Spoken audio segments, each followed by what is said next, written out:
Bonjour à tout le monde. Alors, on débute cette réunion. Désolée encore une fois pour les problèmes techniques.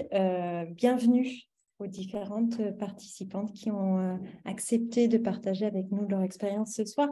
Moi, je vais juste dire un très rapide mot avant de passer la parole à Micheline, qui sera la maîtresse de cérémonie de ces échanges. Peut-être juste vous redire que le soutien aux associations féministes et au mouvement de femmes est vraiment au cœur de la mission d'Equipop et que en tant qu'association de solidarité internationale, on se pose un certain nombre de questions comme comment être une bonne alliée pour les mouvements féministes, comment apporter un appui pertinent aux militantes, aux groupes informels, aux associations qui se mobilisent pour résister, pour prendre en charge les vulnérabilités, pour promouvoir la justice de genre. On se demande aussi comment amplifier la voix des femmes dans toute leur diversité, comment utiliser aussi notre accès à des espaces politiques ou aux ressources pour apporter une contribution significative au mouvement des femmes et aux activistes. Ce sont des questions qu'on se pose régulièrement et auxquelles on arrive à apporter des réponses grâce au partenariat que nous mettons en œuvre avec une centaine de militantes, activistes, parties du monde et en particulier en Afrique de l'Ouest francophone. Ce soir, c'est pour moi l'occasion de remercier tous ces partenaires de la confiance qu'elles nous accordent en s'engageant dans ces partenariats-là. Ce sont des partenariats qui nous nourrissent beaucoup. On espère aussi que les dialogues et le travail qu'on mène tous les jours à leur côté les nourrit également. Voilà, je ne vais pas m'attarder plus. C'était vraiment ce grand merci que je voulais faire en préalable de cet échange. Je vais tout de suite passer la parole à Micheline et je me réjouis d'avance d'écouter les différentes activistes militantes qui ont accepté de prendre la parole ce soir et de partager leur expérience, leur vécu, leur réalité. Merci encore à vous. À toi, Micheline, je te passe la parole. Merci beaucoup, Aurélie. Bonsoir à tout le monde, bonsoir à toutes et à tous. J'espère que c'est assez audible, qu'on m'entend très bien. Alors, l'histoire de l'humanité, je dirais, n'a connu aucune lutte aussi médiatisée que mondiale et qui traverse toutes les générations. Cette lutte pour les droits des filles et des femmes, aussi historique qu'authentique, qui révolutionne le monde et que nous nommons la lutte féministe, transforme les sociétés. L'Afrique de l'Ouest n'est pas en marge de cette dynamique. Depuis des générations, des femmes, symboles de la lutte féministe sur le continent africain, ont existé. La révolution féministe est en marche en Afrique de l'Ouest. Et au titre des actions et des interventions que des femmes, des filles s'engagent et se battent au quotidien, nous retrouvons les jeunes filles et les jeunes femmes. Des jeunes féministes dans toute leur diversité qui se battent au quotidien pour déconstruire et surtout une société très patriarcale qui opprime et qui blesse les filles et les femmes. Des dynamiques croisées qui alimentent l'énergie de cette révolution féministe. Aujourd'hui encore, je pourrais dire que nous ne sommes qu'au début, car beaucoup reste à faire. Le terrain des droits des filles et des femmes est vaste et plusieurs leviers doivent être actionnés afin de sauter les verrous du patriarcat qui enchaîne et opprime les femmes. La pluralité des mots et leur diversité sont d'une grande utilité afin de créer les espaces, la pluralité des mouvements, je voudrais dire, afin de créer des espaces et des opportunités nécessaires à l'expression des combats et des actions menées sur le terrain. Le réseau des jeunes féministes de l'Afrique de l'Ouest fait partie des initiatives fédératrices qui travaillent à connecter les activistes, à créer des opportunités, des actions et surtout de mettre en place les moyens nécessaires pour des espaces d'expression. Aux côtés du réseau, qui est régional, dans chaque pays, les activistes jeunes ou encore d'une autre génération font de leur mieux, sinon s'activent au quotidien afin de développer des initiatives et elles font un travail titanesque qui ne saurait se faire sans la participation, l'implication de personnes fortes, jeunes et déterminées. Équipe dont les principales zones d'intervention demeurent à ce jour l'Afrique de l'Ouest en dehors de la France, met en œuvre aussi bien les ressources matérielles que humaines pour créer un espace de travail pour les jeunes générations et elle contribue énormément à travers plusieurs initiatives à la co-création d'un mouvement riche et pluriel. Au titre de ces espaces, nous avons la sororité francophone, cet espace d'expression des activistes en collaboration avec les réseaux des jeunes féministes. Il offre l'opportunité de discuter de sujets sensibles qui manquent souvent de cadre d'échange. En deux, nous avons également le programme Féministes en Action, dont Équipe Up en collaboration avec 3 autres organisations françaises et 2 fonds féministes du Sud travaille à soutenir le travail des organisations et des féministes en Afrique de l'Ouest à travers des plaidoyers, des initiatives et également des conversations afin de pouvoir faire avancer le travail pour lequel nous nous engageons et pour lequel nous nous battons. Enfin, en octobre 2022, nous avons organisé à Niamey, au Niger, l'Agora féministe. Cet espace féministe a regroupé près d'une 50aine de féministes de la région. Et au cours de 5 jours passés ensemble, beaucoup de choses se sont passées, je dirais, beaucoup de partages, beaucoup d'expériences. Mais je vous laisse à travers la petite vidéo qui a été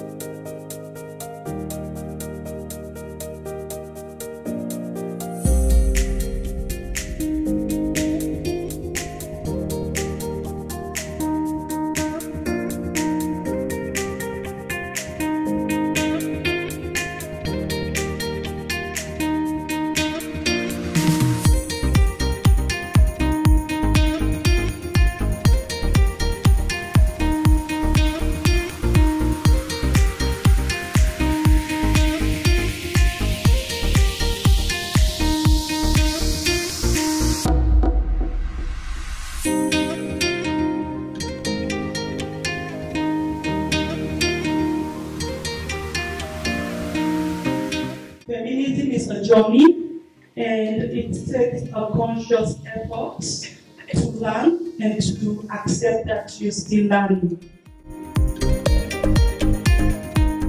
Le défi, c'est de pouvoir sensibiliser aussi dans nos langues. Identifier comment on a fait le dans sa langue. Lorsqu'on donne les jeunes filles, les femmes, une opportunité de s'exprimer, ils auront toujours leur mot à dire et peuvent se défendre elles-mêmes. Les sociétés peuvent être meilleures, elles peuvent être plus justes, elles peuvent être plus équitables, elles peuvent être plus équilibrées et elles peuvent être moins stéréotypées. Le monde que je voudrais demain, c'est un monde plus égalitaire, plus juste, où les filles et les femmes jouissent pleinement de leurs droits. Moi, je souhaite un monde plus juste, où la personnalité de chaque femme est prise en compte, au monde où il n'y a pas de violence, au monde où les droits de cette femme est respecté, où la femme a la possibilité de réaliser ses propres rêves, de faire tout ce qu'elle veut, sans devoir subir le regard de ce système-là. Donc, un monde féministe. Demain se construit aujourd'hui avec les formidables énergies de ce mouvement pluriel. C'est pourquoi Equipop le soutient. Et vous, êtes-vous des alliés ?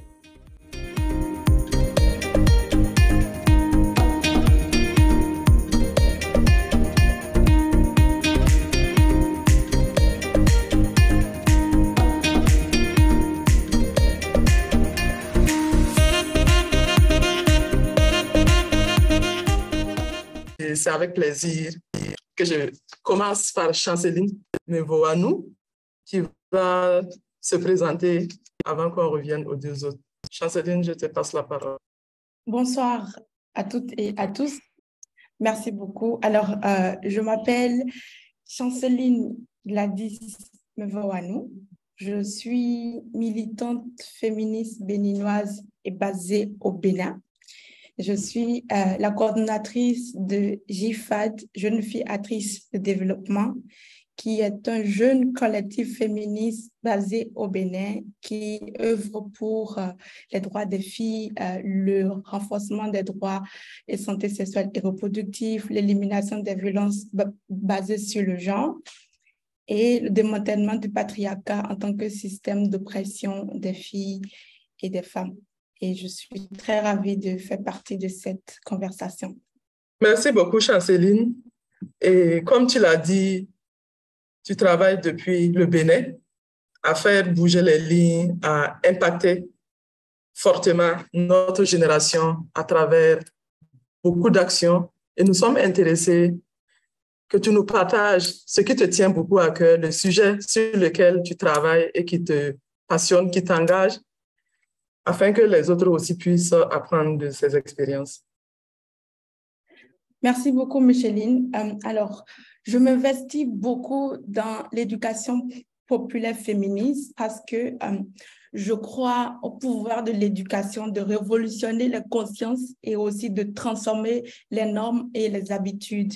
Et je pense fondamentalement que c'est en investissant beaucoup plus dans l'éducation qu'on pourrait prévenir beaucoup de choses et transformer profondément les normes. Et ce que je fais notamment, c'est de la sensibilisation, des formations et des renforcements de capacités. Et pour vous donner un exemple plus spécifique, l'université d'Abomey Calavi est la plus grande université du Bénin et au sein de cette université, nous avons beaucoup de cas de violences sexuelles et sexistes. Nous avons beaucoup de cas de harcèlement au point où les étudiantes laissent les études pour aller ailleurs parce qu'elles se retrouvent en face de ces cas de violence. Et les actions que je développe et les actions dans lesquelles je suis impliquée, c'est notamment des formations et des sensibilisations au sein de cette université. En général, nous commençons par des causeries, voilà, pour comprendre un peu le niveau actuel des perceptions, des attitudes. Et sur la base de cette causerie-là, nous développons des parcours d'apprentissage avec les étudiants pour les amener à comprendre les causes des violences, comment est-ce qu'à leur niveau, ils et elles peuvent changer leur propre attitude, commencer à questionner les causes qui alimentent ces violences-là et dans ces sessions, apprendre à construire ensemble des sessions de sensibilisation. Et avec notre soutien ensemble, nous animons ces sessions. Et c'est un travail également que je fais et je m'implique dans ce des officiers et officières de la police qui sont des agents impliqués dans la prévention, la sensibilisation et la prise en charge des cas de violences sexuelles et sexistes, mais parfois aussi ne sont pas outillés ou n'ont pas le soutien nécessaire pour faire ce travail. Et les sensibilisations et les formations sont également développées avec les officiers et officières de police pour les amener à avoir plus d'informations et comprendre les causes des violences, ne pas survivante lorsqu'elle arrive et donner beaucoup plus un soutien qui protège et ne pas prolonger les violences. Au niveau des autorités de l'université également, même si ce travail peut sembler dur et inconfortable, nous avons aussi des sessions de formation pour nous défier nous-mêmes, challenger les normes en place et amener chacun et chacune à comprendre que pour une université dans laquelle les étudiantes et les étudiants arrivent à étudier pour leur avenir,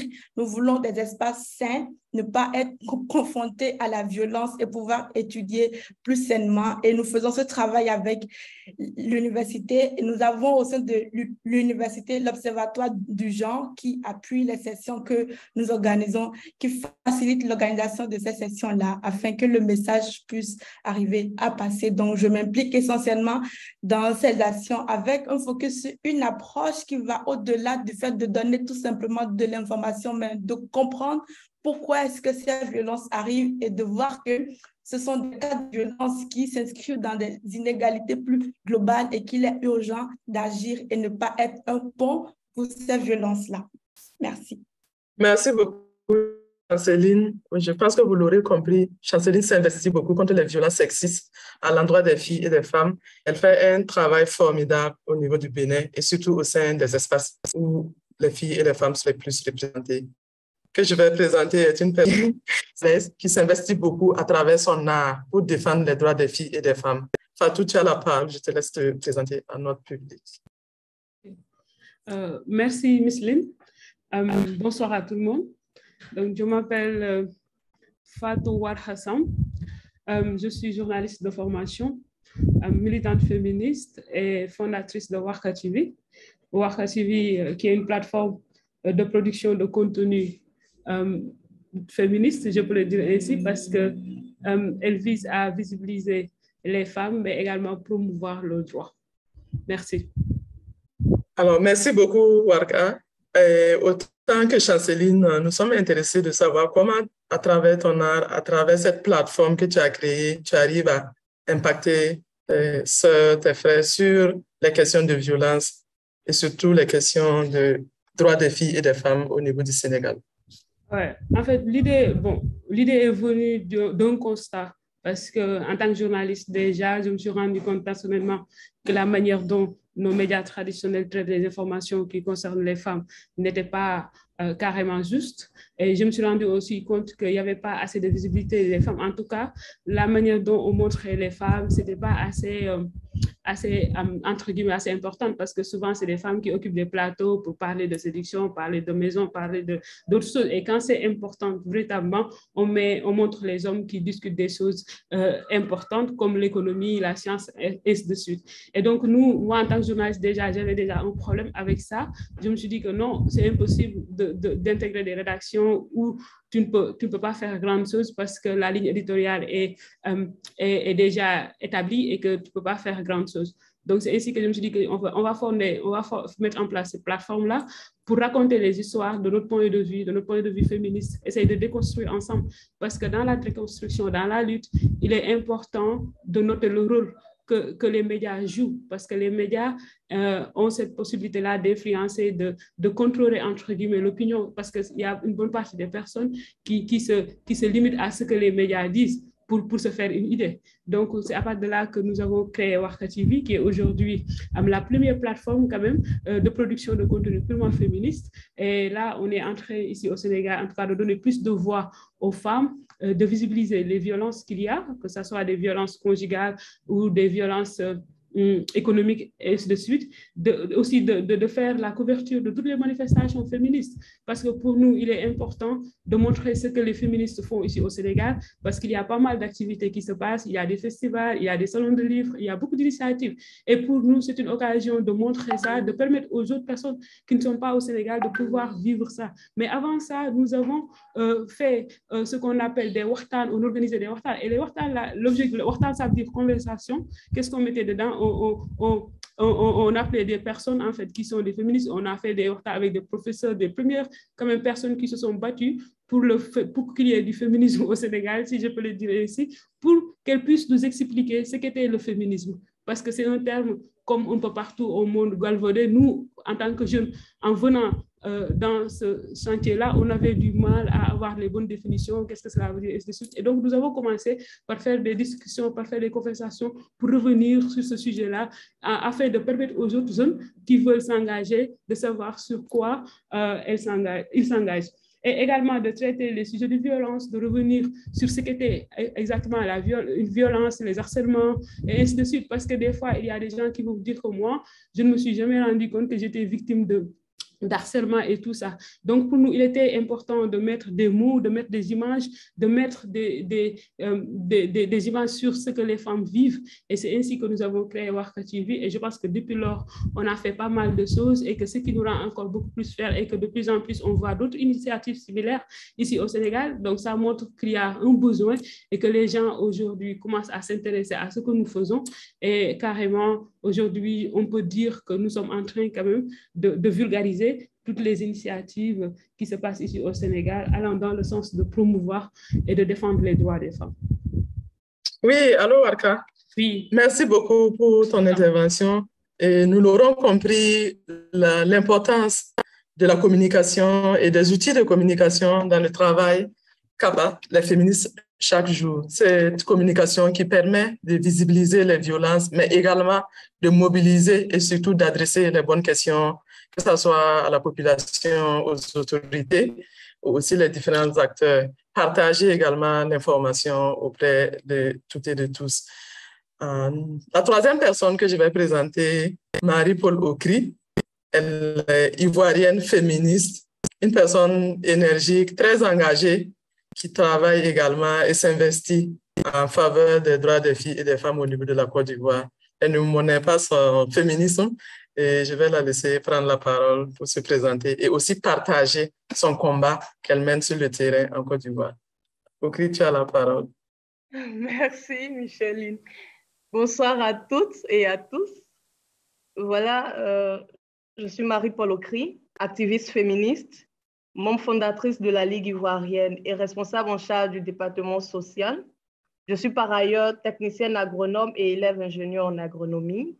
Je suis passionnée par l'agriculture, alors je mets mes connaissances en agriculture au service de mes convictions féministes.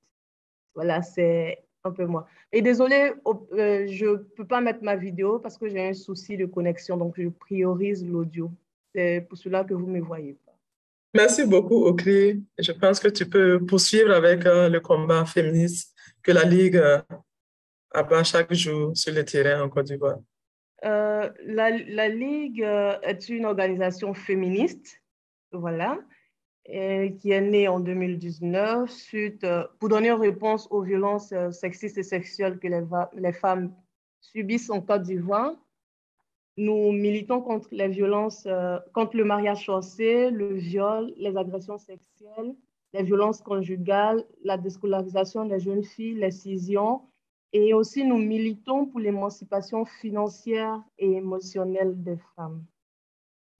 À la Ligue, nous accompagnons les femmes dans leur vie de chaque jour, il faut le dire, parce que nous recevons presque au moins 5 appels par jour, donc 5 appels à l'aide, que ce soit des cas de violence conjugale, soit des cas de viol et autres. Et ces cas de viol-là sont les cas de viol et les cas de violence physique et autres sur les femmes sont perpétrés par des personnes de la famille.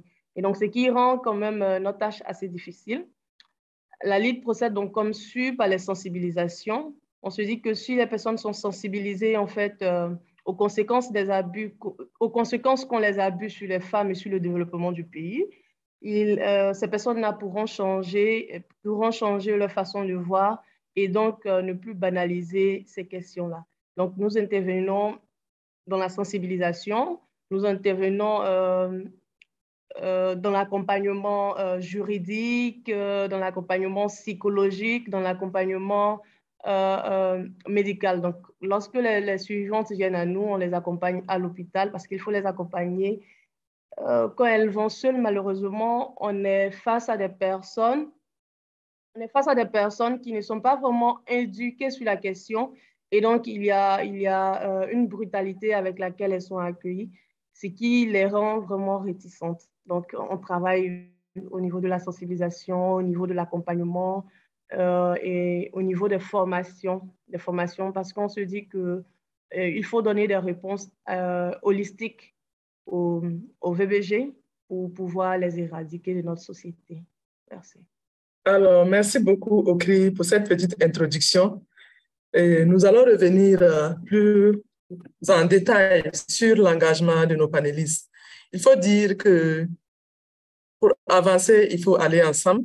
Et pourquoi nous devons avancer ensemble et pourquoi nous devons fédérer nos énergies afin de continuer et poursuivre cette lutte pour laquelle nous sommes engagés. Il est important de notifier l'importance de la sororité et surtout la capacité de développer un réseau fort, sûr, capable de résister aux attaques antiféministes parce que malheureusement, de plus en plus, nous faisons face, que ce soit dans notre région ou partout dans le monde, aux attaques des antiféministes, aux anti-genres, et qui s'attaquent bien sûr à cette construction ou cette déconstruction pour laquelle nous sommes engagés. Nous avons besoin, entre nous féministes, et aussi avec tous les autres qui travaillent en faveur d'une justice sociale, de développer des espaces, des réseaux, des résistances collectives qui nous permettent de nous appuyer les unes les uns sur les autres et aussi de pouvoir avancer ensemble dans ce travail. Alors, je vais m'adresser encore à nos trois panélistes. Nous avons écouté vos introductions, le bout de vos expériences que vous avez déjà voulu partager, mais nous sommes intéressés d'en savoir plus sur comment peut-on construire un mouvement. Nous avons plusieurs initiatives dans notre région. On a parlé de l'Agora, on a parlé du réseau des jeunes féministes, mais vous travaillez encore au sein de vos espaces, dans vos pays, à travers plusieurs initiatives dont je vais nommer Chanceline à travers sa communauté tuteur et Warka avec sa web TV et Okri à travers les caravanes féministes. Pour la personne qui se sent prête à prendre la parole, j'aimerais que vous partagez avec tout le monde, avec les personnes qui nous suivent en ce moment, comment on construit ce travail de sororité, comment on construit les mouvements ensemble, comment vous êtes pris et comment vous êtes arrivé à construire ce travail pour lequel vous êtes engagé. Parole à qui veut la prendre? Je vais ça ne va pas être du tout facile. Mais bon, je pense que oui, c'est important déjà d'aller ensemble parce que déjà, le féminisme, c'est déjà assez compliqué comme je sais pas, comme lutte, si je peux le dire ainsi. Et donc, il est important d'aller ensemble pour pouvoir avoir plus de force et plus de pouvoir, si je peux le dire ainsi. Maintenant, comment faire mouvement, comment aller ensemble? Je pense qu'il faut d'abord établir des bases, genre définir les termes, c'est hyper compliqué, mais aussi essayer de se comprendre, de nous dire, par exemple, que nous avons tous ou toutes les mêmes convictions, les mêmes visions, et que oui, être conscient aussi du fait que le fait d'aller ensemble pour nous permettre de mieux gagner, de mieux avoir des acquis, et oui, avoir aussi une forte conviction, parce que nous, par exemple, ici, moi, Warka TV, c'est déjà une structure que j'ai fait, et que depuis déjà le début de mon militantisme, je me déclarais comme une féministe individuelle, en fait, parce que le collectif me faisait peur. Le collectif me faisait peur d'une part parce que je me dis, écoute, le féminisme, déjà, c'est un mouvement de pensée. Chacun y va avec ses convictions, chacun y va avec sa perception du mot et tout ce qu'elle met dedans. Donc, du coup, oui, appartenir à un collectif, appartenir à un mouvement, ça va pas être du tout facile parce que je peux rencontrer des personnes avec qui je n'ai pas les mêmes convictions. Et donc, c'était difficile, c'est toujours d'ailleurs difficile, mais aussi d'autre part, on sait très bien que pour avoir des résultats, il faut aller ensemble parce qu'à moi seul, je ne peux absolument rien faire. Si on vient par exemple sur les réseaux sociaux, si Warka TV a une notoriété ou une popularité, en tout cas, c'est parce qu'il y a eu des partages, c'est parce qu'il y a eu des personnes qui ont été derrière, qui sont toujours derrière, qui ont soutenu l'initiative. Et donc, si on parvient à mettre en place des festivals et tant d'autres choses que d'autres collègues féministes du Sénégal font aujourd'hui, c'est parce qu'il y a beaucoup de gens autour de ces initiatives-là. Donc, le fait d'aller ensemble est hyper important parce que c'est ça qui nous permet d'avoir des résultats. Mais maintenant, pour y arriver, il faut mettre en place des principes. Il faut mettre en place des principes. Il faut mettre en place la sororité. Il faut mettre en place ce qu'on appelle la bienveillance. Et encore une fois, il faudra aussi revenir pour définir ces termes-là, pour avoir le même entendement sur ce que nous appelons, par exemple, sororité, sur ce que nous appelons la bienveillance et ainsi de suite. Donc, c'est tout ce que je peux dire là en termes d'introduction. Merci beaucoup, Mara. Je pense que ce n'est pas peu, c'est tellement beaucoup. Et Chanceline veut compléter. Oui, merci beaucoup, Micheline. Déjà, la question de comment on fait un mouvement est une question à laquelle on réfléchit en permanence et on n'a pas de réponse toute faite et on essaie d'y réfléchir à chaque fois. Et nous reconnaissons que c'est très important d'aller en mouvement car si on est en mouvement, la lutte est plus forte, plus résiliente, plus résistante, plus inclusive et a beaucoup d'impact. Et nous ne pouvons pas prendre le risque de ne pas aller en mouvement car défier les enjeux que nous voulons atteindre, la révolution que nous voulons mener, demande la participation et l'effort de tout le monde. Alors, si je veux répondre à la question de comment on fait un mouvement en fonction de mes expériences, je crois que ce que j'ai vécu moi-même est parti du fait de réaliser qu'il est important d'aller retrouver d'autres féministes pour travailler ensemble. Parce qu'on peut se sentir seul et la charge qui arrive avec le travail que nous faisons, on ne peut pas le supporter seul et on ne peut pas non plus avoir une réponse qui fait le poids devant les logiques anti-droit. Donc, on réalise qu'il est très important d'aller trouver les autres pour faire mouvement. Et comment est-ce que moi j'ai fait ici au Bénin? De mon expérience, l'une des premières choses qui arrive en tête quand je pense à la construction de mouvements, c'est la connexion et la création des espaces. Je ne pense pas qu'on peut faire mouvement ensemble si on n'a pas un point de rencontre, si on ne se rassemble pas, si on n'a pas des espaces ensemble, si on ne peut pas avoir des conversations ensemble. Et c'est pour ça que je crée un peu partout des plateformes pour mobiliser, pour rassembler les gens ensemble, les gens qui ont les mêmes avis ou pas. L'important, c'est de se retrouver dans un espace pour arriver à une connexion entre les actions que nous faisons et pouvoir échanger les idées. Et après avoir créé cette connexion entre les gens, créer des espaces pour que les gens puissent s'exprimer, on voit qu'il y a un sentiment qui naît, on se retrouve. Ah, je pensais aussi de cette façon, je me retrouve dans ces expériences, je me sens valable, je peux y aller et on se donne beaucoup plus. Un autre point qui est très important et que moi j'ai expérimenté quand on parle de renforcement de mouvement, c'est autour de quoi nos mouvements sont centrés. Qu'est-ce qui est au centre de notre mouvement? C'est en général plus facile lorsqu'on met au centre ce qui nous unit, ce qui nous rassemble, là où on va, tout en s'assurant d'établir les bases de ce qu'on veut atteindre. Quand on s'engage ensemble, on n'est pas obligé d'être OK sur tout, on n'est pas obligé d'avoir les mêmes niveaux, mais tant qu'il y a de l'engagement à avancer ensemble, à apprendre ensemble et toujours faire de la place pour l'évolution de tout le monde, le mouvement avance. Donc, c'est très important de construire autour de ce qui nous unit, ce qui va nous faire grandir et surtout, au sein de nos mouvements, avoir des espaces autour de se ressourcer et se nourrir. Je pense que tout le temps, nous sommes restés centrés sur les expertises, comment est-ce qu'on va aller mener telle action. Et dans les mouvements, il y a un point qui fait que le mouvement pourrait ne pas avancer, c'est qu'on n'a pas des espaces pour se ressourcer, pour se sentir bien, pour promouvoir les soins et pour se reposer aussi. Donc, quand on commence pas à aborder les questions de sauvegarde, de protection, de repos, de soins, de se nourrir au sein des mouvements, on réalise que ça rassemble beaucoup plus de personnes. On ne peut pas le nier, le fait d'être dans un système qui nous oppresse, c'est déjà une violence intime que nous vivons au quotidien. Et pour des actions plus pertinentes, pour avoir un mouvement plus fort, nous devons pouvoir nous reposer sur le repos, les ressources.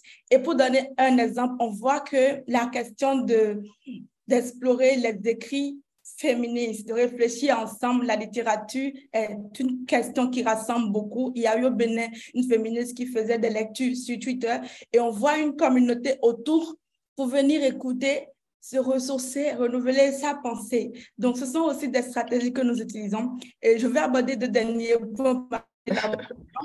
Il y a également avec on est ensemble. En général, quand on fait un mouvement, on veut avoir un mouvement de masse où tout le monde se sent dans le mouvement, ou même de loin pour les filles et les femmes, les personnes qui ne se sentent pas concernées, aient envie de venir pour s'exprimer. Donc, dans nos mouvements, comment est-ce qu'on prend en compte pour le monde en faisant de la place pour écouter les expériences des autres et les ramener aussi dans le mouvement et s'assurer qu'au sein de nos mouvements, il n'y ait pas encore les questions de discrimination, de relations de pouvoir inégalitaire et aussi d'autres gens qui oppressent d'autres gens. Merci. Merci beaucoup, Chanceline. On perçoit bien l'engagement et la passion dans vos paroles. Et Chanceline comme Warka nous ont fait comprendre la nécessité de se retrouver, d'être ensemble, de nourrir notre combat, notre travail, de la sororité, de la connexion avec les autres et de partager ce que nous ressentons ou ce que nous vivons avec les autres qui font le même travail que nous.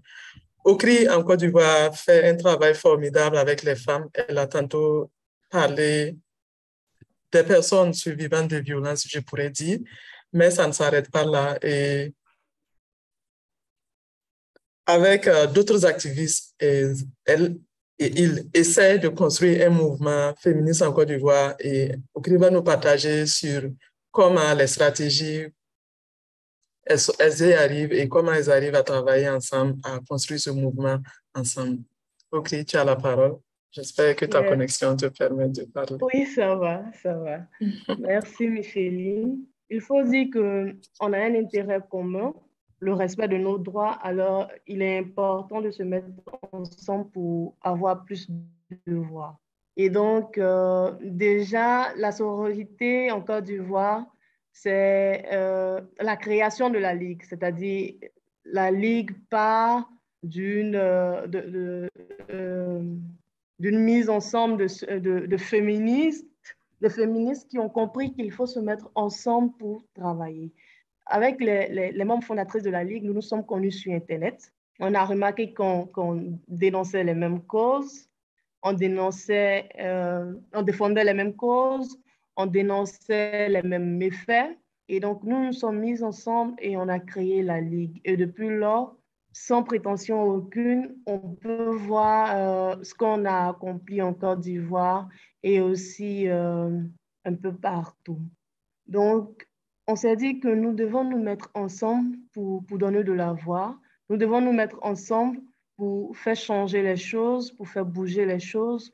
Et donc, c'est en ce sens-là que je peux dire que la sororité et les mouvements ont permis de faire bouger les choses. Et donc, les mouvements et la sororité permettent de changer les choses.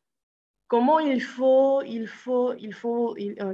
percevoir la sororité, comment il faut faire mouvement ensemble.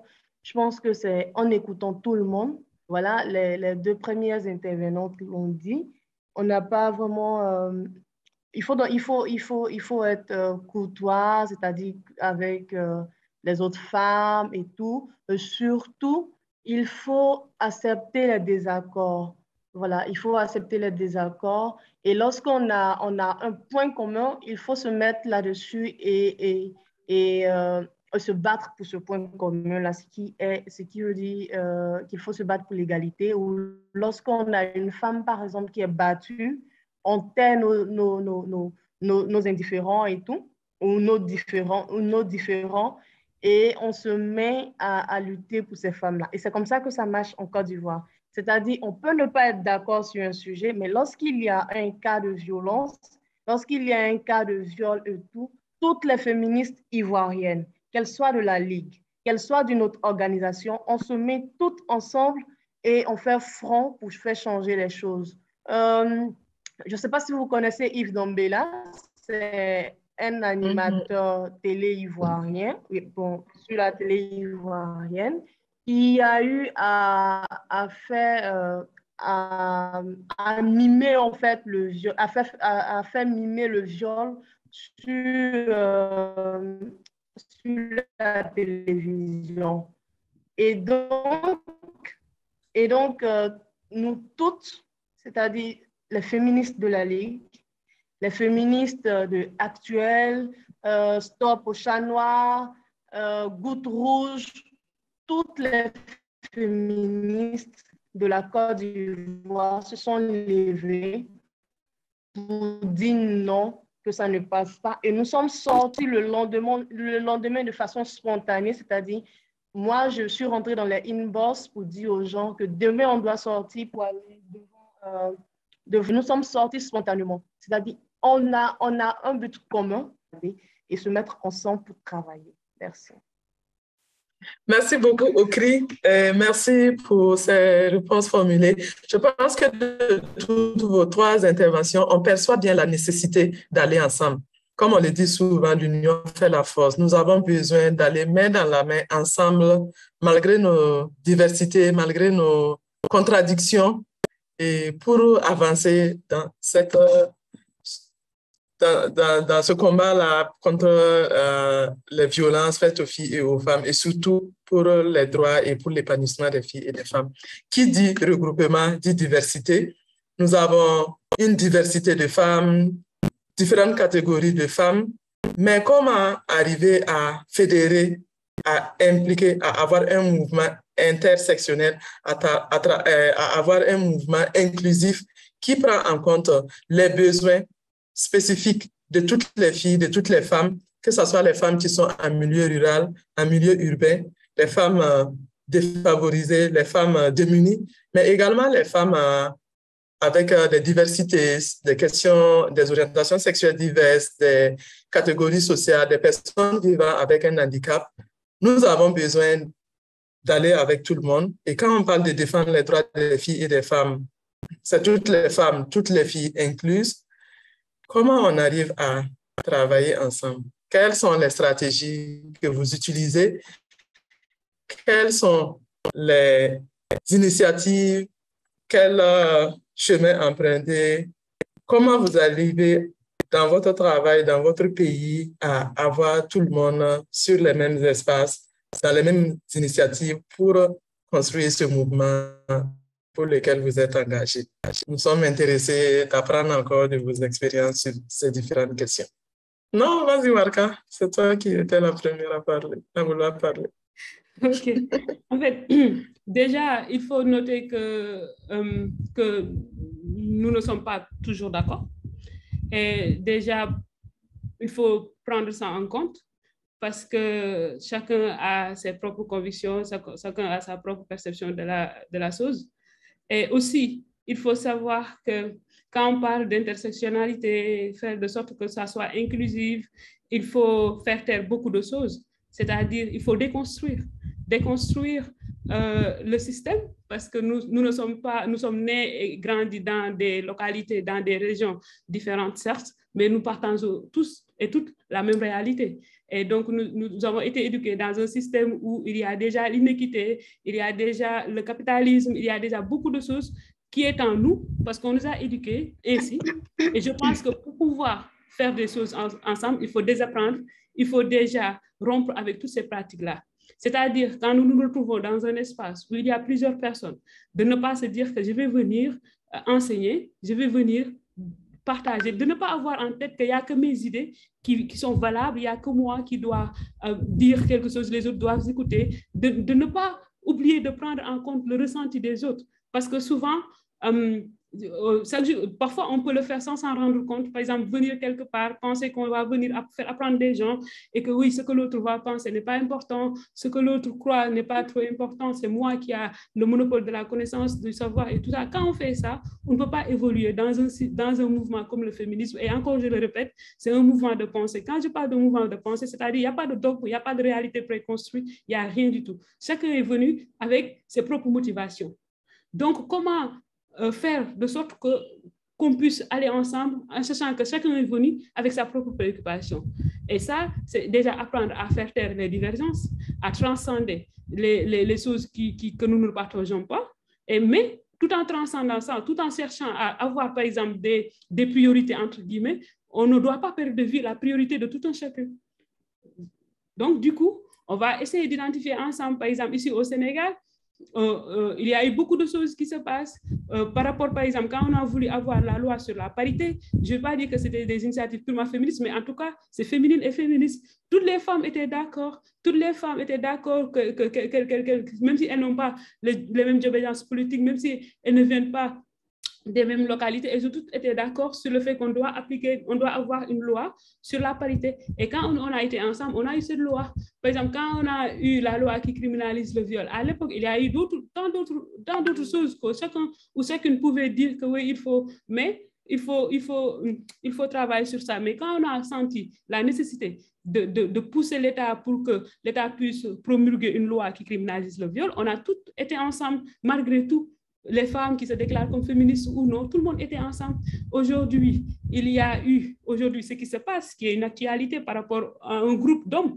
Encore une fois, on doit toujours apprendre de la solidarité légendaire des hommes. Les hommes, ils sont toujours solidaires. Et ça ne veut pas dire qu'ils n'ont pas de désaccords. Si, ils peuvent ne pas être d'accord, mais on ne s'en rend pas compte. Ils sont toujours solidaires. Même s'ils font des bêtises, ils le font ensemble. Donc aujourd'hui, il y a eu au Sénégal un groupe d'hommes qui a créé un groupe Homme Choc. Entre eux, ils disent des bêtises, ils disent des choses que je n'ose pas répéter ici. Et aujourd'hui, nous, en tant que féministes, parce qu'il y a un collectif féministe et tout, on essaye de faire des communiqués, on essaye de parler, mais on sent que nos communiqués aujourd'hui n'ont pas cette portée que devaient avoir, parce que dans ce groupe-là, il y a des patrons de presse, il y a même des ministres, il y a beaucoup de gens influents. Vous comprenez? Donc, je pense que pour aller ensemble, nous devons apprendre de cette solidarité légendaire des hommes. Nous devons faire taire nos divergences. Nous devons être attentifs parce qu'on ne va pas dire que seules mes préoccupations comptent. Nous devons aussi avoir de la bienveillance. Nous devons aussi supporter. Nous devons aussi nous dire que nous pouvons tout dire, presque tout dire, ou presque tout nous dire, mais nous n'avons pas le droit de ne pas être ensemble.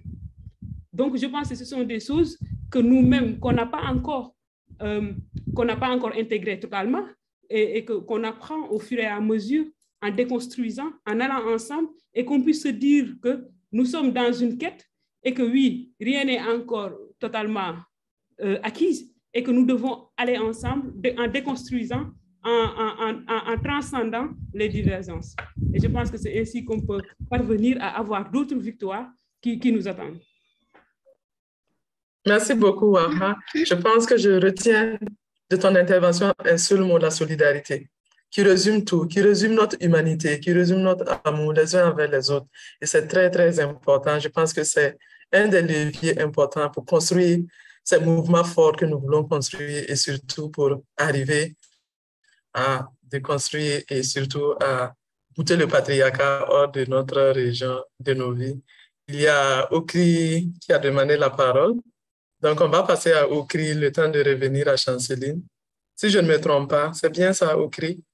Oui. OK, je te laisse aller.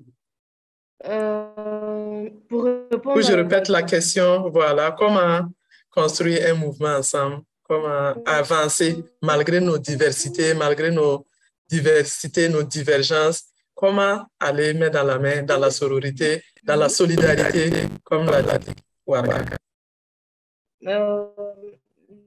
D'accord. Il faut dire qu'en Côte d'Ivoire, je me penche beaucoup sur la Côte d'Ivoire. Hein. C'est mon meilleur exemple. En Côte d'Ivoire, c'est le but qui nous fait avancer. On se dit que notre but, c'est l'égalité entre hommes et femmes. C'est la fin du patriarcat. C'est l'éradication des violences faites aux femmes. Et donc, ça fait que peu importe les divergences, comme je l'ai dit précédemment, c'est le but qui nous fait avancer. On regarde ce qu'on a en commun, nos intérêts communs, et on travaille et on fait taire nos divergences. Ensuite, on a un code d'honneur en Côte d'Ivoire. On se soutient. Toutes les féministes se soutiennent. Il est rare de voir, par exemple, une activité de féministe où d'autres n'y vont pas et tout. Toutes les féministes, peu importe les organisations, on se soutient entre nous. Et ensuite, nos sensibilisations digitales, pas seulement avec la Ligue, mais avec d'autres associations, donc toutes les féministes ivoiriennes, on mène des sensibilisations digitales de façon très spontanée. Donc, peut-être à partir du sarcasme, de l'ironie. Par exemple, comme avec le hashtag Vraie femme africaine de Traoré Bintou, qui est membre fondatrice aussi de la Ligue. Donc, on mène ces actions-là pour déconstruire les traditions prétextes et tout au niveau de la conscience féminine. Donc, lorsque les femmes sont déconstruites, c'est vraiment facile, en fait, de mener des combats ensemble, même quand elles ne sont pas féministes. C'est-à-dire, lorsqu'il y a une activité à faire, les femmes même qui ne se proclament pas féministes, elles viennent à nos activités, elles participent, elles nous accompagnent. Lorsqu'il y a des dénonciations à faire sur le net, elles nous accompagnent et tout. Donc, il faut dire que le féminisme en Côte d'Ivoire, notre code d'honneur fait que nous avançons très bien. Le but, c'est de soutenir toujours et on avance. J'espère qu'ailleurs, ce sera, les autres peut-être vont s'inspirer de nous pour faire pareil, donc se soutenir, avoir les yeux rivés sur un but, l'égalité entre hommes et femmes, l'éradication de la pauvreté et tout. J'espère que j'ai été entendue. Oui, bien sûr. Un peu faible, mais je pense que c'était assez audible pour tout le monde. Tu veux poursuivre un peu ou je peux avancer? Non, ça va. On retient juste un même but, se soutenir, peu importe ce qui arrive. Merci beaucoup, Okri. Et je pense que c'est la même leitmotiv à la sororité, la solidarité. Et je passe la parole à Chanceline pour revenir sur les leviers importants pour construire un mouvement soror, un mouvement de solidarité qui engage toutes les filles, toutes les femmes dans leur diversité et qui nous permet en tout cas d'atteindre les objectifs, mais surtout de développer ce mouvement féministe que nous voulons construire dans notre région afin de bouter le patriarcat hors de nos frontières. Merci beaucoup. Merci. En général, je pars et je discute avec les autres à partir d'un leitmotiv, voix et espace pour toutes et tous. Et je pense que nous partons de là. Pour donner aussi des exemples, ici au Bénin, on a remarqué que quand on utilise féministe, beaucoup de femmes qui ne s'identifient pas comme féministes ou qui ne prennent pas la parole au même niveau que les autres, ne se sentent pas concernées, ne se sentent pas incluses dans le mouvement. Et en remarquant ça, de plus en plus, vous allez voir, on utilise les féministes et femmes et jeunes femmes pour qu'elles se sentent à l'intérieur du mouvement. Également, quand nous avons eu le débat sur l'accès à l'IVG, il y a eu beaucoup de féministes qui n'étaient pas OK et le discours a été, s'il y a la liberté pour tout le monde peut choisir. Donc, il n'est pas question de priver une partie et de ne pas donner à l'autre. Et l'objectif, c'est la libération de tout le monde, la liberté pour tout le monde. Et partant sur ces bases, on comprend que souvent nous disons, nous allons amplifier la voix des sans-voix. Moi, ce que je dis souvent par rapport à ça, c'est que personne n'est sans voix. Il n'y a que des voix que nous n'entendons pas. Il n'y a que des voix qui ne sont pas amplifiées. Il n'y a que des voix que nous ne sommes pas préparés à entendre. Il n'y a que des voix que nous ne sommes pas dans des prédispositions pour entendre. Et je pense que faire de l'espace pour écouter les femmes qui ont des expériences différentes nous permet de prendre en compte les femmes qui existent dans toute leur diversité. En général, on part du principe où on commence à prendre la parole dans le mouvement souvent à cause des prises de conscience que nous avons nous-mêmes, mais on s'invite à les voir comme des points de départ et que ces expériences sur lesquelles nous nous basons pour nous exprimer ne représentent pas une compréhension globale de la situation de toutes les femmes. Et ma situation ou mon expérience ne représente pas la situation de la femme qui est au nord du Bénin, de la femme qui est dans le milieu rural, de la femme qui vit en situation de handicap, de la femme qui n'a pas accès à Internet, de la femme qui n'est pas de la même classe sociale que moi. Donc, comment est-ce qu'on construit des espaces où on écoute toutes ces femmes, où nous-mêmes, on ne se fait pas spécialiste des réalités de ces femmes-là, parce que c'est très important que toutes les réalités de ces femmes puissent être sur la table afin de les aborder ensemble. Et aussi, une chose, c'est au sein de nos mouvements, comment est-ce qu'on fait l'effort de construire le pouvoir en tant que collectif et non en tant qu'individu? Parce que c'est la base sur laquelle nous partons et ça peut amener d'autres femmes à ne pas se retrouver dans nos mouvements et ça peut flinguer la sororité que nous voulons avoir. Le pouvoir en tant que collectif, c'est quoi? Et c'est une question à laquelle il n'y a pas de réponse fixe. On explore ensemble pour dire que nous voulons que le pouvoir soit pour toutes les femmes. Et comment est-ce qu'on fait? C'est qu'on laisse beaucoup plus de femmes arriver dans le mouvement, s'exprimer et avoir la possibilité de diriger des actions pour le changement dans leur contexte. C'est-à-dire que ne pas les traiter comme des personnes qui vont juste nous fournir des témoignages pour alimenter nos projets, mais des personnes qui sont en pouvoir de s'exprimer et aussi de diriger des actions qui vont amener le changement parce que ce sont des femmes qui sont les meilleures spécialistes de leur situation et peuvent bien en parler. Et le dernier aspect sur lequel je me base, et moi je prends ça en tant que responsabilité pour beaucoup de féministes ici au Bénin et ailleurs, je pense que celles parmi nous qui ont la chance d'être à un niveau de conscience politique donné dans le mouvement, qui ont plus de privilèges, qui ont des plateformes avancées, ont le devoir de mettre ça au service des autres. Et pour moi, c'est là que commence l'équité même pour arriver à un mouvement de masse où tout le monde se sent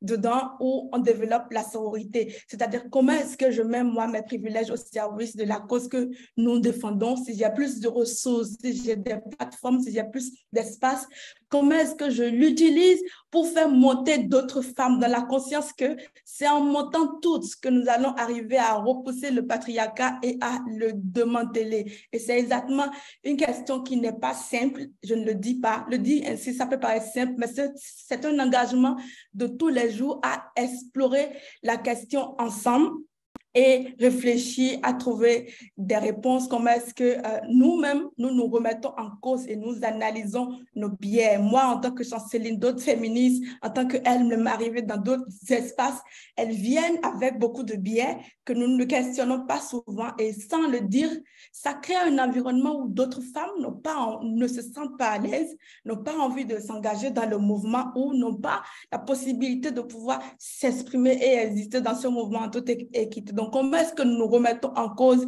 constamment pour faire de la place? Merci. Merci beaucoup, Chanceline. Merci à toutes les trois pour vos partages, pour vos expériences. Nous avons pas mal de réactions dans le groupe, une quinzaine de questions. Et nous allons donner la parole aux personnes qui peuvent et qui veulent bien sûr poser les questions directement aux panélistes. Et nous avons Mariam Ouélé en première position. Si elle peut prendre la parole et si elle le souhaite, on va permettre de poser la question directement aux panélistes. Est-ce que Mariam Ouélé est en ligne? Est-ce qu'elle veut poser sa question? Bonsoir. Bonsoir. Allez-y directement avec votre question. D'accord. Moi, je suis activiste et féministe, mais je suis plus active du côté des LGBT parce que je fais partie en fait de cette communauté. J'ai eu à travailler dans des projets très féminins. Et puis, ce que j'ai remarqué ici au Sénégal, qu'il y a moins d'impact de la communauté dans les espaces féminins. Et que la plupart du temps, quand on organise des événements ou bien des sorties, les féministes, en fait, LGBT, sexistes, je veux dire, sont pas, en fait, prises en considération. J'aimerais savoir en comment le mouvement féministe que vous voulez créer peuvent impacter à la communauté. beaucoup pour votre question. Je pense qu'elle est très bien saisie par les panélistes. On va prendre environ 2-3 questions avant de redonner la parole aux panélistes pour qu'elles puissent réagir. On a, après Mariam, on a Tim Navrulaba qui a une question également. Est-ce que la personne veut prendre la parole pour poser sa question? Oui, bonsoir. Okay. D'accord, ok. D'abord, je félicitais ma jeune sœur d'avoir pris l'initiative de mettre en place ces mouvements. On en a besoin pour la lutte.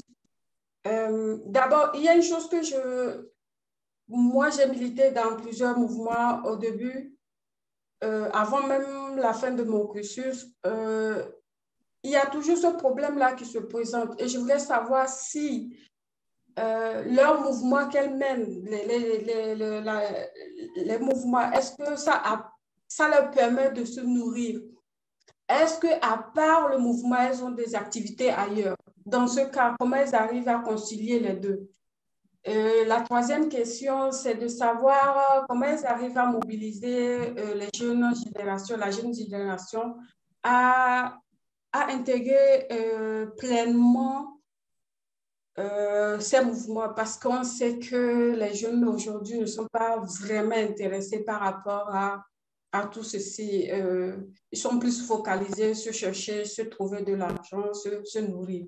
Alors, dans ce cas, comment elles arrivent à mobiliser? C'est vrai que Chancelienne, pardon si j'ai mal prononcé, excusez-moi, a déjà donné une idée de ce qu'elle fait avec les autres. Mais la plus jeune génération qui arrive, comment vous voulez les intégrer dans ces mouvements? Ou bien comment vous faites déjà sur le terrain? Merci. Alors, merci beaucoup à Thème pour sa question. La prochaine personne qui a une question, c'est Sarah Memi. Alors, bonsoir à toutes et à tous. Merci beaucoup aux trois panélistes pour les présentations, les échanges. Vraiment, c'est passionnant. Moi, j'avais une petite question pour Chanceline, mais elle y a répondu déjà un peu dans l'intervention précédente. Voilà, c'était par rapport à la remarque concernant l'intégration de la parole pour toutes et notamment de la parole de celles qu'on entend peu. Ce que je voulais savoir, c'est est-ce que tu peux nous en dire un peu plus sur les activités concrètes que vous avez pu mettre en œuvre pour libérer cette parole? Et donc ça, je pense que tu y as déjà pas mal répondu, mais aussi comment on peut s'assurer et comment on peut éviter concrètement qu'une fois qu'on intègre ces personnes dans le mouvement, il n'y a pas de nouveau rapport de pouvoir qui s'instaure entre ces personnes-là et des féministes qu'on entendrait plus souvent. Voilà, en gros, c'était ça, la question. Merci beaucoup. On passe la parole à Larissa et ensuite on permet aux panélistes de réagir. Larissa du Burkina Faso. Merci, bonsoir à tous, bonsoir à toutes et merci beaucoup pour vos différentes interventions. J'ai beaucoup admiré la passion qui se dégage en fait à travers vos interventions. Alors, moi j'ai deux questions et c'est principalement pour Okri, si je prononce bien son nom. Alors, durant sa première intervention, elle a mis en avant le fait qu'elle soit passionnée d'agriculture et qu'elle mette ses connaissances au service des communautés. Bon, par contre, dans sa présentation, je n'ai pas senti cet aspect-là ressortir. Donc, je suis un peu curieuse de savoir comment elle met en avant cette compétence-là dans ses activités. Et ma seconde question, elle nous a vanté tout de même la solidarité féminine ivoirienne. Donc, j'aimerais bien savoir quelle est la cause profonde, qu'est-ce qui a en fait favorisé cela en Côte d'Ivoire. Merci beaucoup. Merci beaucoup, Larissa. De belles questions pour nos panélistes. Et la parole à qui veut la prendre pour... Les questions sont un peu adressées à tout le monde. Il y a des questions spécifiques, comme la dernière question qui s'adresse à Okri. Mais je pense que la première question de Myriam sur la question LGBTQI peut concerner tout le monde. Et aussi pour la deuxième question de Sarah également, et Thème Bien sûr. Il y a Okri qui a déjà levé la main pour réagir. Donc, je te passe la parole, Okri. Comment faire pour insérer les LGBTQ, j'espère que je dis bien, dans les mouvements féministes et tout. Moi, je le dis toujours, je milite pour les femmes, pour toutes les femmes, sans distinction de race, d'orientation sexuelle, de couleur, peu importe. Du moment que tu es une femme, peu importe ce que tu fais, tu as de la place à côté de moi. Donc, moi, je n'ai pas vraiment de réponse assez spécifique à donner ici pour dire que, voilà, il faut les intégrer ici. Mais comme à l'Agora, la dernière fois avec Emma, on a eu à discuter, Emma a eu à nous dire, en fait, comment ça se passe. Et là, j'ai compris qu'il faut vraiment donner de la voix, pas donner de la voix, il faut vraiment écouter, en fait, nos consoeurs lesbiennes et autres. Il faut vraiment les écouter afin de savoir leurs préoccupations. C'est vrai qu'on subit toutes ensemble les pesanteurs du patriarcat, mais elle, c'est 2 fois plus. Elle, c'est 2 fois plus. Et même dans la salle à l'Agora, on a eu des personnes, par exemple, qui étaient réticentes à défendre nos consoeurs.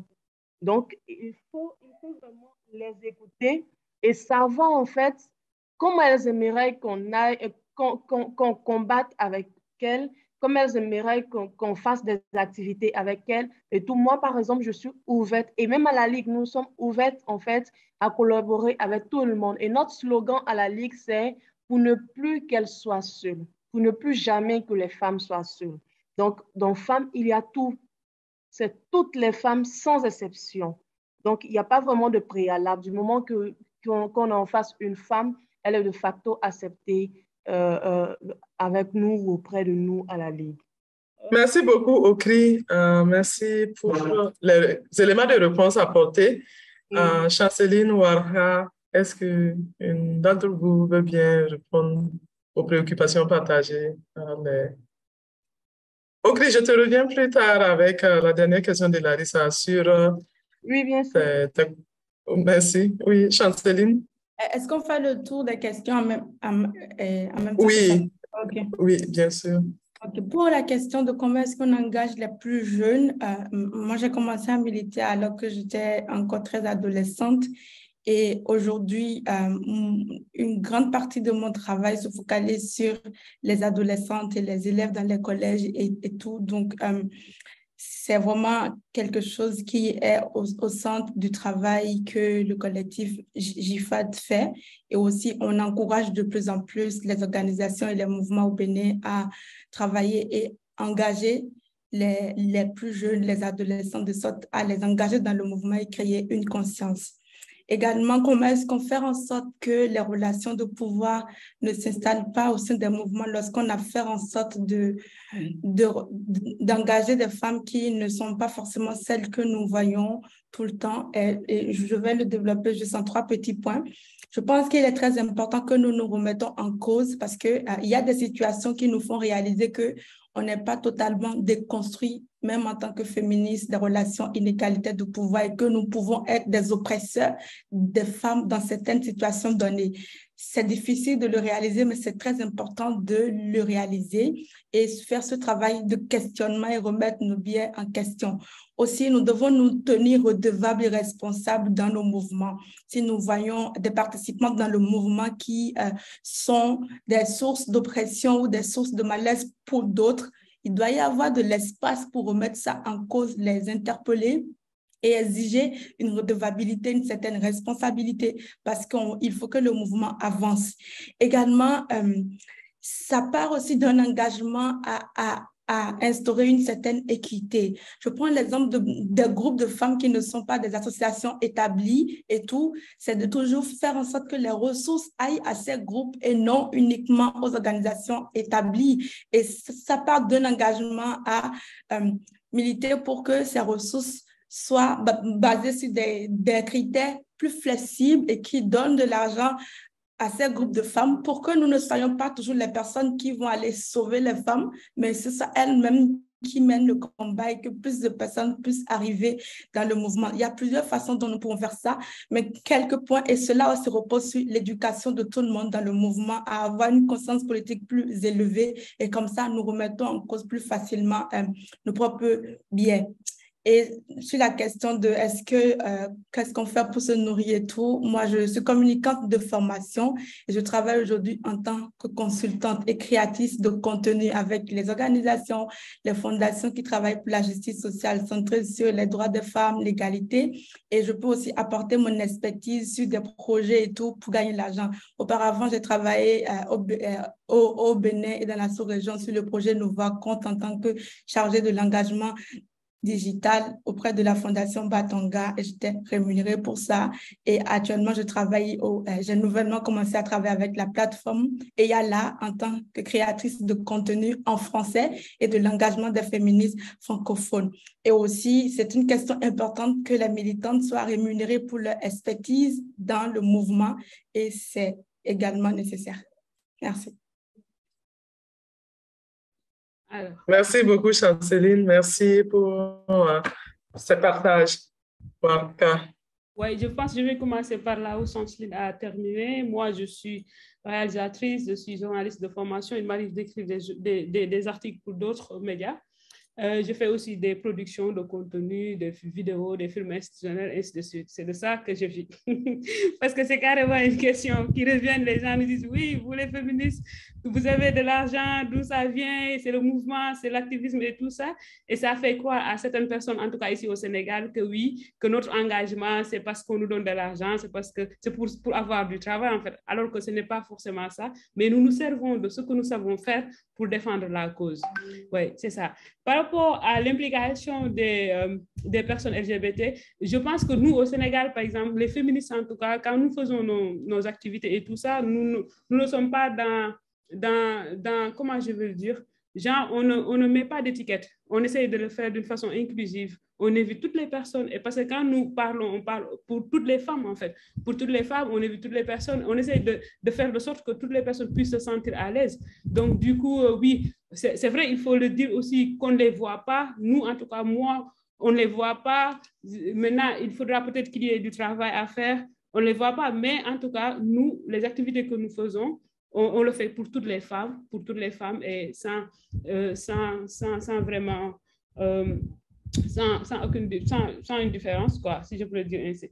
Maintenant, par rapport à l'éducation, je pense que les personnes qui m'ont précédé ont tout dit. Hein. Pour moi, par rapport à la jeune génération, il faut déconstruire, c'est pour ça que nous produisons le contenu, nous discutons sur le terme, qu'est-ce que cela veut dire. Nous parlons même de ce qu'on appelle un féminisme pratique, parce que nous nous sommes dit que si nous commençons à poser des actions, de dire par exemple que si on parle des droits de femmes, par exemple à l'accès à la terre des femmes, c'est parce que nous voulons, dans cette localité-là, les femmes n'ont pas le droit à avoir l'accès à la terre. Il faut qu'il y ait un mari ou un papa pour qu'elles puissent cultiver leur terre. Genre, donner des exemples concrets, montrer quand nous parlons du patriarcat, pouvoir donner des exemples pour que les gens puissent voir, les jeunes surtout puissent voir de quoi on parle. Et je pense que c'est comme ça qu'on peut amener peut-être la jeune génération avec nous et essayer de voir comment continuer à faire des actions dans les écoles et tout, et les engager à prendre eux-mêmes leurs propres préoccupations, parce qu'il faut leur donner leur parole. Il faut que ces jeunes-là puissent parler pour eux-mêmes, puissent prendre leurs propres préoccupations en main, et que nous, on sera là uniquement pour les accompagner. Et je pense que oui, c'est ça. C'est de ça qu'il s'agit. Merci beaucoup, Warka. Je pense qu'il reste une question pour Okri sur son implication dans l'agriculture à travers ses compétences en Côte d'Ivoire, qui n'a pas été perçue par Larissa dans son intervention. D'accord. Larissa a raison, je suis volée. Déjà, je vais répondre à une première question qui parle de comment on fait pour vivre. Moi, je suis agronome de formation. Donc, je donne des consultances en agronomie. Je mets en place des plantations pour certaines institutions comme Nestlé et autres. Bref. Comment je mets en avant mes connaissances en agriculture? Je donne des formations en agriculture écologique aux femmes en milieu rural, et ce depuis 2017. Je parcours des villages. J'apprends aux femmes à fabriquer elles-mêmes leurs intrants agricoles, c'est-à-dire à produire leurs semences. produit de l'engrais, des pesticides. Et lorsqu'elles-mêmes produisent toutes ces choses-là, le coût d'exploitation est vraiment réduit et donc à la fin, elles se retrouvent avec un plus grand bénéfice. Et donc, moi, je travaille comme ça avec elles pour que plus tard, elles puissent avoir de l'argent pour scolariser leurs filles. Donc, ça répond à un objectif féministe, un objectif féministe, c'est-à-dire la scolarisation des jeunes filles. Lorsqu'elles ont de l'argent, à partir de la formation que je leur donne et tout, elles arrivent à scolariser leurs filles pendant les rentrées scolaires et tout. Ensuite, avec elles, on travaille sur les questions d'héritage. Il faut dire que malheureusement, en Côte d'Ivoire, les femmes n'ont pas droit à la terre, n'héritent pas parce qu'elles sont des femmes, tout simplement. Et heureusement, d'un autre côté, on a la législation qui dit le contraire. Donc, on essaie d'expliquer aux femmes que voici ce à quoi elles ont droit et tout. Et on essaie d'être appuyé par des organisations qui militent réellement dans ce sens. Et donc, on permet à ces femmes de rentrer dans leurs droits et tout. Donc, c'est en ce sens-là que j'utilise mes connaissances en agronomie. Donc, je forme les femmes, je leur permets de comprendre leurs droits fonciers. Et à partir de là, elles arrivent à mettre leurs enfants à l'école, à être elles-mêmes financièrement autonomes. Voilà. Merci beaucoup, Okri, pour les réponses qui ont été formulées. Nous n'allons pas, bien sûr, pouvoir répondre à toutes les questions. Nous allons essayer de rassembler quelques questions, permettre encore une dernière fois aux intervenantes de réagir. Il y a beaucoup de questions dans le chat et on a Élisée quand même qui a posé une question. Élisée est en ligne et c'est une question très sensible, très importante à mon avis, sur la participation des hommes dans ce combat féministe. Donc, je permets à Élisée de prendre la parole et puis de poser directement sa question. Je voudrais savoir de mon côté, comment est-ce qu'ils arrivent à faire parler ces femmes qui se font battre ou violer par les hommes ou, je ne sais pas, violence conjugale, le viol. Il y a des femmes qui sont dans ce domaine, qui se font violer chaque jour et puis qui se taisent, qui ne disent jamais rien. Au fait, juste pour dire des femmes qui souffrent dans le silence. Comment faire pour arriver à faire parler ces femmes? Comment faire pour arriver à ce que ces femmes arrivent à se sentir confiantes et arriver à parler et dire franchement, voilà ce qui se passe dans leur foyer ou dans leur vie, qu'elles soient femmes ou jeunes filles, ce problème se passe partout.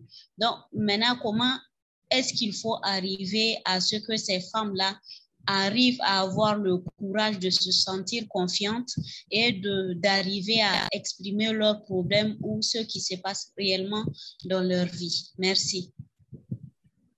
Alors, merci beaucoup, Élisée, qui vient de partager sa question. Je pense que nous avons deux Élisée dans le groupe et je faisais référence à Élisée Leroux qui a posé une question sur la participation des hommes au combat féministe. Nous prenons également en compte la première question posée par Élisée que les panélistes vont noter et on va prendre au moins 5 questions avant de permettre aux panélistes de réagir une dernière fois. Et il y a une observation qui a été faite sur la formulation de la question. Cette phrase dont les femmes se font violer, les femmes ne se font pas violer, les femmes sont victimes de viol. Donc, c'est un problème de formulation que je tenais à corriger dans le langage qui a été présenté. Merci beaucoup. Est-ce que Élisée Leroux est là? Oui, j'ai repris la main, je pense que maintenant ça va. Oui, en fait, la question que je posais, vraiment déjà merci aux panélistes pour le travail qui est fait. Et puis, c'était bon quand même qu'elles puissent partager les différentes expériences et ça enrichit justement le combat féministe de savoir ce qui est fait par les autres féministes dans les différents pays, surtout dans notre région.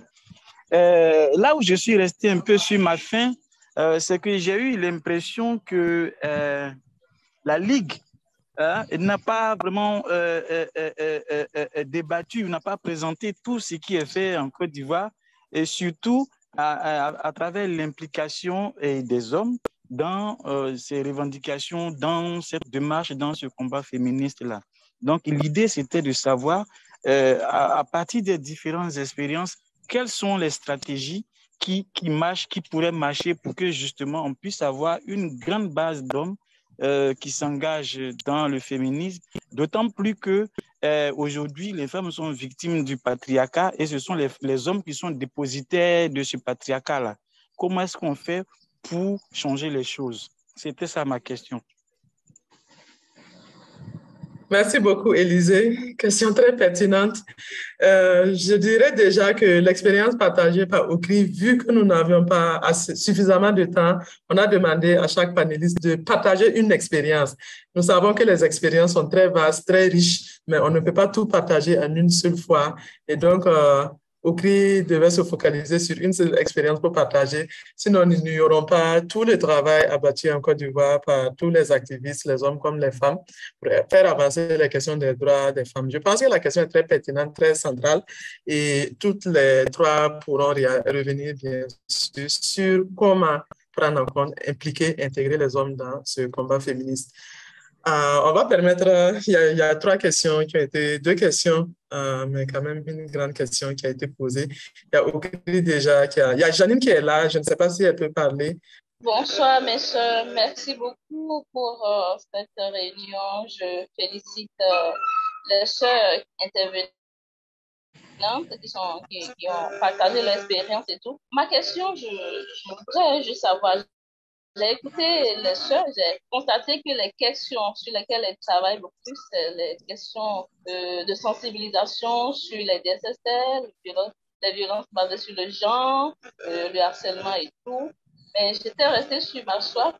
Je crois qu'il y a Okri qui est revenu sur ça. J'avais demandé, est-ce que en dehors de ces activités que vous menez, est-ce qu'il y a d'autres activités, notamment des activités de génératrices de revenus au niveau de vos pays respectifs? Partagez un peu avec nous ces expériences dans ce sens-là. Et aussi, je voudrais savoir, est-ce que dans vos interventions, vous impliquez aussi, bon, je pense que cette question est revenue, l'implication des hommes dans la lutte que vous menez dans vos pays. Donc, c'était ma question. Merci beaucoup. Merci Janine, merci beaucoup pour la question. Et je pense que toutes les questions sont abordées par les luttes féministes. On a partagé quelques expériences lors de ce panel et je pense que pour débattre de long en large, il nous faudra encore un espace avec plus de temps pour permettre les interactions. Je vais passer la parole aux panélistes pour un dernier tour de table sur les dernières questions. Ensuite, je vais résumer. Il y a d'autres questions transversales qui ont été posées, mais que nous n'avons pas le temps. Et peut-être que Sororité francophone est une initiative dans la durée et je pense que d'autres espaces pourront être créés encore prochainement pour débattre de ces questions. Okri avait la main levée. Je ne sais pas si Okri veut parler maintenant. Ou Chanceline ou Arca. Oui, bien sûr. Je disais, je vais répondre déjà à la première, Élisée. Elle a demandé comment est-ce qu'on arrivait à faire parler les femmes survivantes de violences. Il faut dire que les sensibilisations contribuent grandement à faire parler les femmes. Donc, les sensibilisations que nous faisons sur le terrain ou sur la toile, sur les réseaux sociaux et tout, permettent aux femmes de savoir qu'il y a d'autres femmes qui sont là et qui peuvent les accompagner. Et donc, ça fait qu'à la Ligue, par exemple, nous sommes beaucoup sollicités. Et ça fait aussi que les femmes qui n'arrivent pas à se faire entendre à la police, parce qu'elles vont directement très souvent à la police, et qu'elles n'ont pas gain de cause, elles savent que sur les réseaux sociaux, par exemple, elles peuvent avoir des féministes qui vont les accompagner, qui vont les aider à porter plainte ou à faire entendre leur voix. Donc, les sensibilisations, depuis les années passées, donc depuis 2013, 2014, jusqu'à maintenant, ont permis de libérer la parole au niveau des femmes en Côte d'Ivoire. Donc, il faut qu'on travaille beaucoup sur les sensibilisations. Ensuite, il y a le deuxième Élisée qui a dit comment impliquer les hommes. C'est une question très importante. Moi, je sais qu'Élysée, il est très actif ici en Côte d'Ivoire sur les questions de violences basées sur les femmes et autres. Mais moi, dans ma conception, moi, hein, personnellement, en tant que féministe au CRI, je me dis qu'on n'a pas vraiment besoin de dire à un autre être humain que l'être humain en face de toi a le droit à la vie, a le droit au respect. Donc, on n'a pas vraiment, je pense pas qu'il faut forcément faire des campagnes de sensibilisation pour aller vers des hommes pour leur dire, vous savez, les femmes qui sont là, elles ont besoin de respirer, elles ont besoin de ne pas être tuées ou autre chose. Moi, je dis toujours dans mes prises de parole que lorsqu'une femme est survivante de VBG, il y a forcément un homme derrière qui est indirectement touché. C'est soit le père, soit l'oncle, soit le neveu, soit le petit ami. Et donc, si ça, par exemple, ce n'est pas suffisant pour faire comprendre aux hommes qu'il faut qu'ils nous accompagnent, même pas nous aider, et qu'ils nous accompagnent, en fait, dans cette lutte pour faire changer les mentalités. Je pense que Élysée, par exemple, qui est déjà déconstruit et qui travaille beaucoup ici, je le connais, il est bien placé, en fait, pour parler à ses pairs.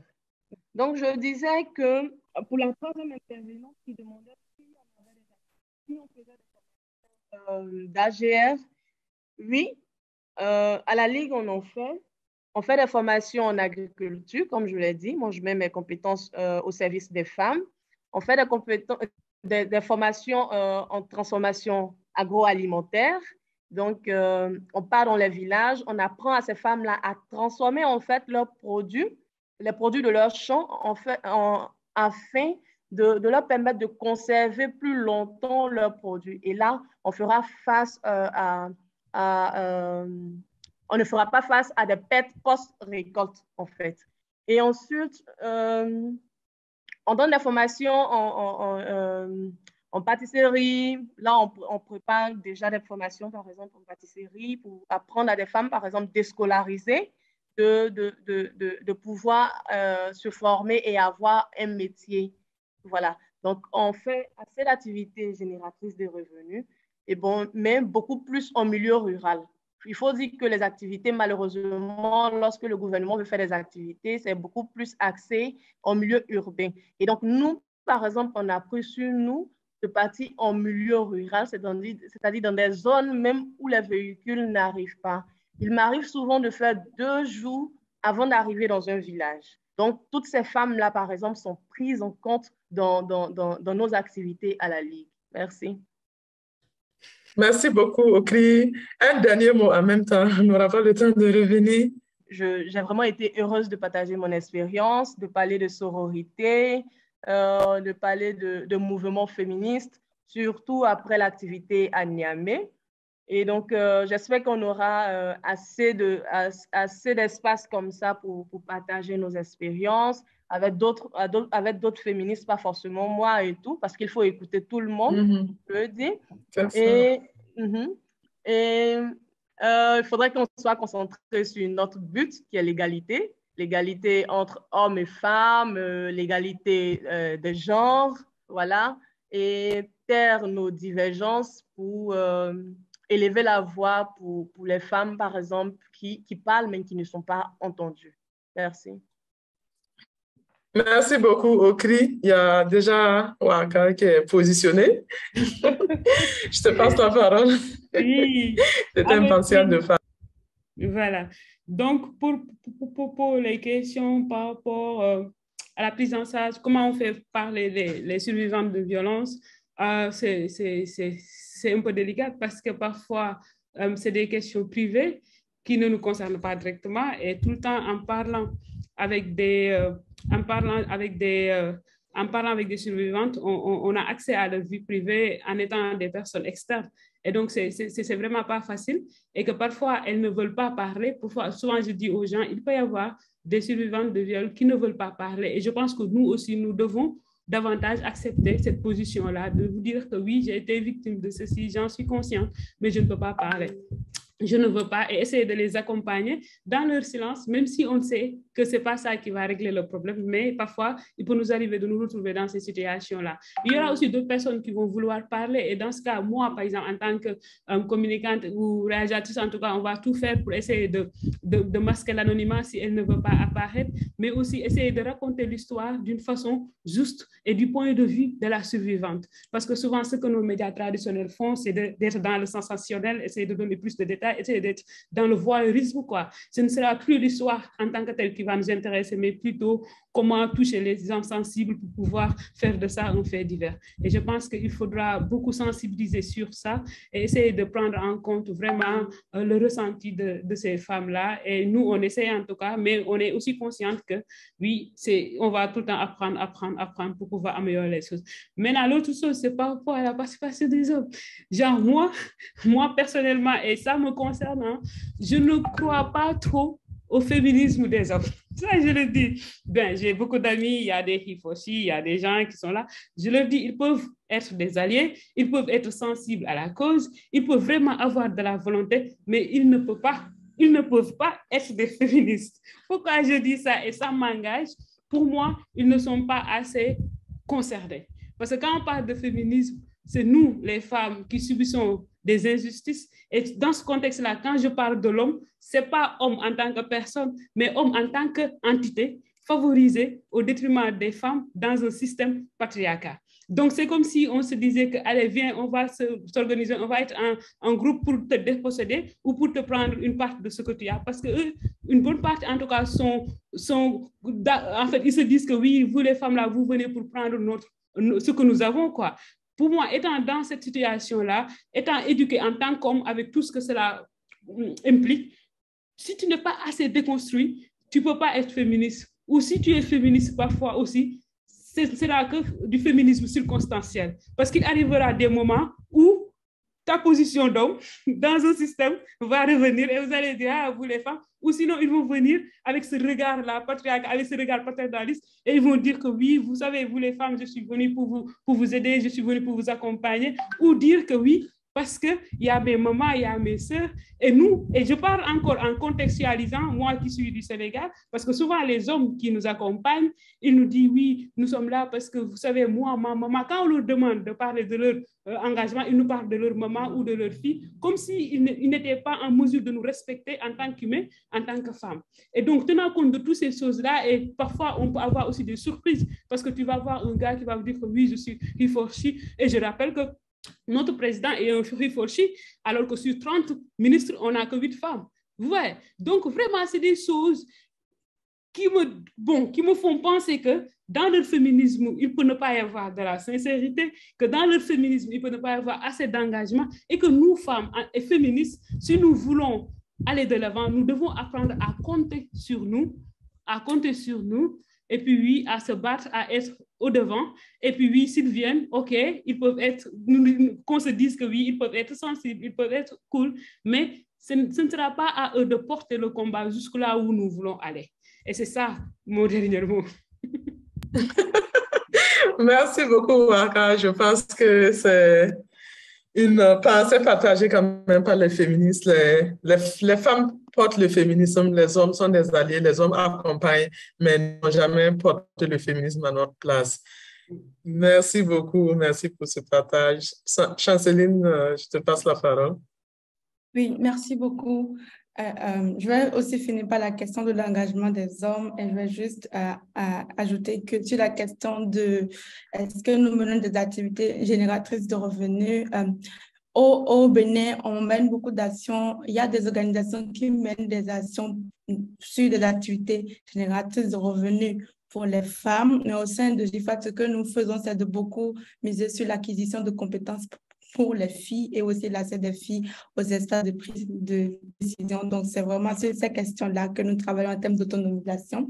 Et sur l'engagement des hommes, moi, j'ai une position en tant que chanceline, une position épineuse qui peut paraître épineuse aujourd'hui en évoluant au sein de mouvements. Je crois que il est important de ne pas rendre le mouvement Impossible aux hommes, de ne pas rendre l'alliance avec les hommes impossible.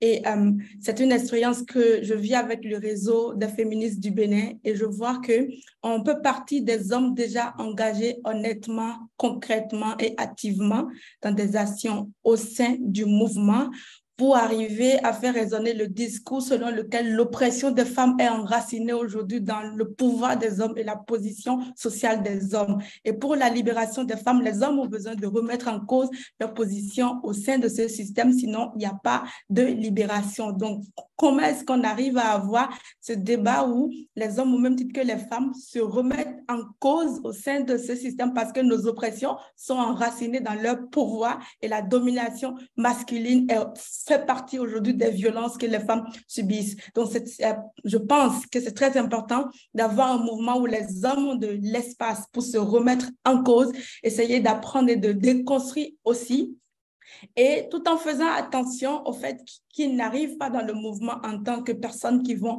se substituer aux femmes ou parler à leur place, prendre des places dans le mouvement pour se mettre en avant parce qu'ils arrivent avec tous leurs biais et aussi les privilèges, ce qu'on peut appeler des privilèges qu'il peut y avoir dans le mouvement. C'est une question à investir, mais je pense que les hommes doivent participer à ce combat parce que le féminisme est un mouvement de société. Ce que nous voulons, c'est la révolution de nos vies, la révolution de notre société qui va être bénéfique pour toutes et tous, les hommes, les garçons, les filles, les femmes, même si aujourd'hui les femmes sont les plus oppressées dans ce mouvement-là. Donc, ce sera mon mot de la fin que le mouvement féministe est un mouvement pour la société. Ce que nous voulons, c'est la transformation de notre société pour avoir une société plus juste, plus équitable où nous existons en tant que personnes humaines dignes. Merci.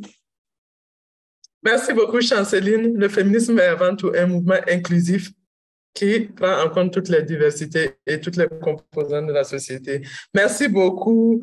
Il y a eu des questions sur le financement des mouvements féministes, sur les activités génératrices de revenus qui ont été répondues, sur la santé mentale des filles et des femmes, la déconstruction des stéréotypes, mais également le cadre juridique même des mouvements féministes. Malheureusement, le temps nous manque pour débattre de ces questions, mais nous prenons note et bien sûr, nous aurons d'autres espaces pour aborder ces questions.